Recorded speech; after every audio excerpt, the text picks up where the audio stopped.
The other day, it was a Friday, I was craving a Whopper from Burger King. But then I realized, oh, it's a Friday in Lent. I can't have meat.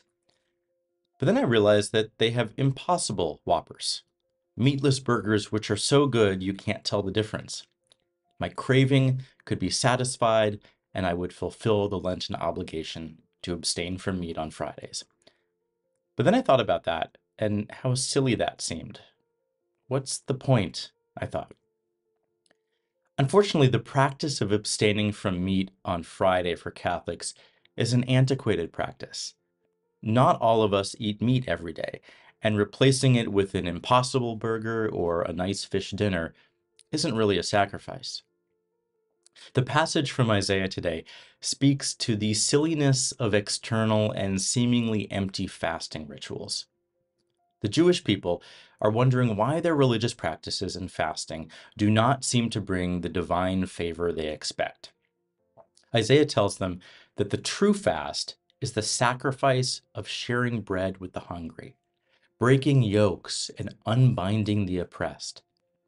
This is not about superficial fasting. It didn't take long for me to realize that these are part of the corporal works of mercy Jesus taught his disciples. Let the oppressed go free, clothe the naked, welcome the stranger. True fasting isn't about self-deprivation.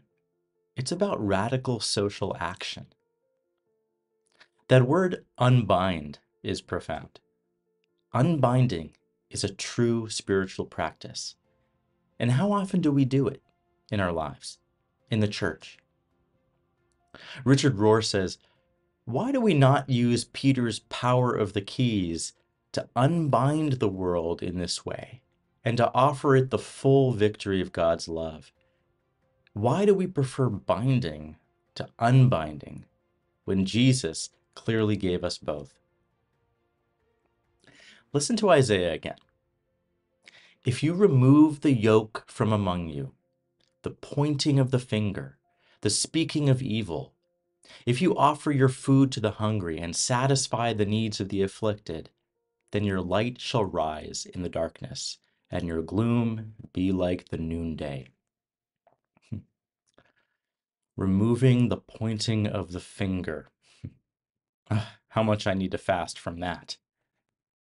Isaiah is calling out empty practices because they aren't accompanied by ethical or moral transformation.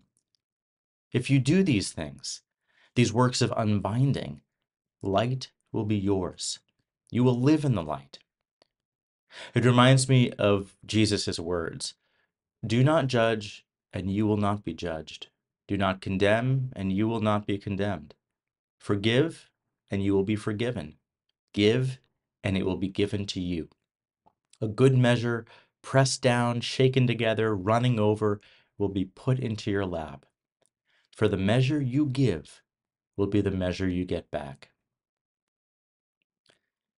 When we're committed to these principles of social justice and caring for the poor around us, we will experience God's guidance even in the midst of hardship. Guidance and care from the Lord is not one way. It's a mutual exchange of love, as Ignatius says. But don't fall into the trap of seeing this as transactional. A Jesuit I know once said that we love because we have experienced love.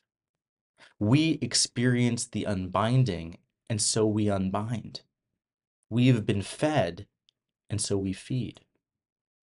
Our response is born out of God's loving mercy to us.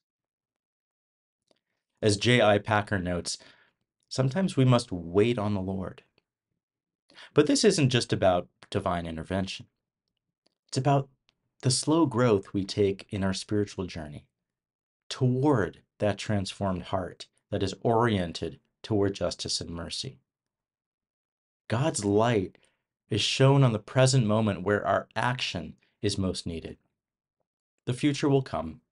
The healing and redemption will come.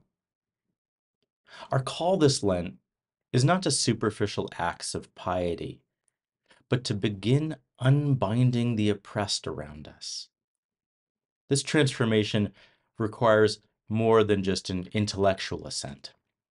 It demands a reorientation of our hearts and actions. When we embody the true fast that Isaiah speaks of, we participate in the unbinding of the world's deep-seated injustices and pains. We become conduits of God's light, breaking through the darkness with acts of compassion, mercy, and justice.